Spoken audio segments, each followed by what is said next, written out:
Hello बच्चों, let's see the question. The question is the charge on 500 cc that is centimetre cube of water due to protons will be. So यहाँ पे हमें की concept देखना होगा क्या होगा. सबसे पहले जो हमारा की कंसेप्ट यूज होगा वो हमारे पास यहाँ पे यूज हमें करना होगा अपने मोल कंसेप्ट का.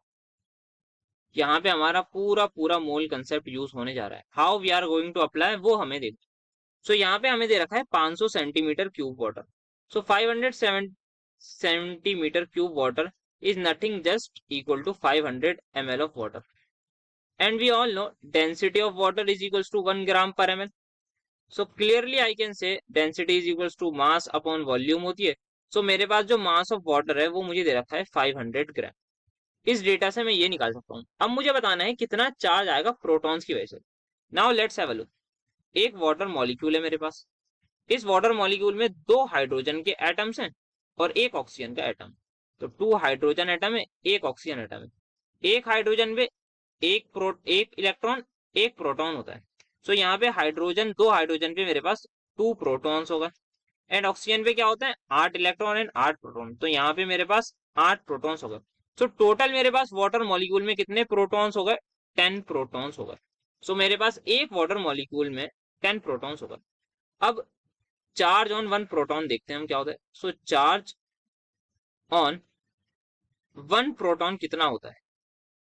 चार्ज ऑन 1 प्रोटॉन हमारे पास होता है 1.6 इंटू 10⁻⁻19 कूलम. ठीक है. अब यहाँ पे एक वाटर में कितने हमारे पास प्रोटॉन है 10 प्रोटॉन. 10 प्रोटॉन्स पे जो चार्ज होगा वो कितना होगा, वो हमें इसको सिंपली 10 से मल्टीप्लाई कर देंगे. आ जाएगा 16 इंटू 10⁻⁻19 कूलम. ये हमने क्या निकाला है, ये हमने एक वाटर मॉलिक्यूल का चार्ज निकाला है कि एक. बट हमारे पास कितने वाटर है, हमारे पास 500 ग्राम वाटर है. तो अब इस 500 ग्राम वाटर में कितने नंबर ऑफ मॉलिक्यूल्स आएंगे वाटर के वो निकाल लेते हैं.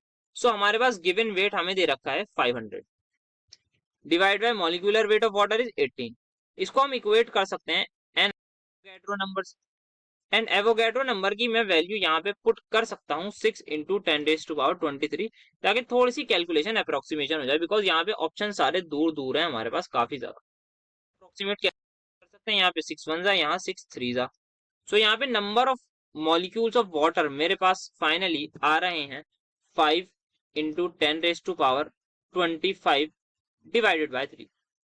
तो मुझे क्या पता था, मुझे पता है मेरे पास जब मेरे पास एक वाटर मॉलिक्यूल है उसमें 10 प्रोटॉन. यहाँ पे एक वाटर मॉलिक्यूल या फिर आप कह सकते हैं एक H2O के मॉलिक्यूल पे 10 प्रोटॉन है और ये चार्ज हो. अब मेरे पास कितने मॉलिक्यूल हैं, मेरे पास इतने मॉलिक्यूल हैं.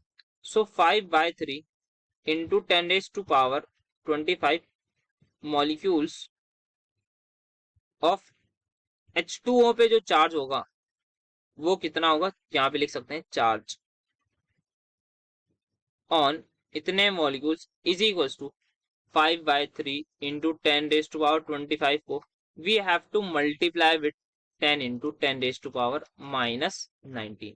ये मेरे पास आ जाएगा 16 5 80 डिवाइडेड बाय 3 इंटू 10⁻26 5 और ये यहाँ पे पावर जब कैंसिल करेंगे तो ये हो जाएगा 6. ये आ जाएगा मेरे पास 26.66 इंटू 10⁻6. फाइनली जो आंसर आ जाएगा वो आ जाएगा 2.67 लिख सकते हैं हम इंटू 10⁻, यहाँ पे 7 आ जाएगा आई थिंक यहाँ पे. यस. ये मेरे पास फाइनल आंसर आ रहा है. ये मेरे पास क्या आया है, ये मेरे पास आया है चार्ज ऑन इतने मॉलिक्यूल्स ऑफ वाटर, या फिर ये कितने मॉलिक्यूल्स है, ये 500 ग्राम में थे. Charge on 500 gram of water, 500 gram water. ये मेरे पास चार्ज आ गया और यही मुझे निकालना है. The final answer is going to be option number B. Hope you understood it well. Best of luck.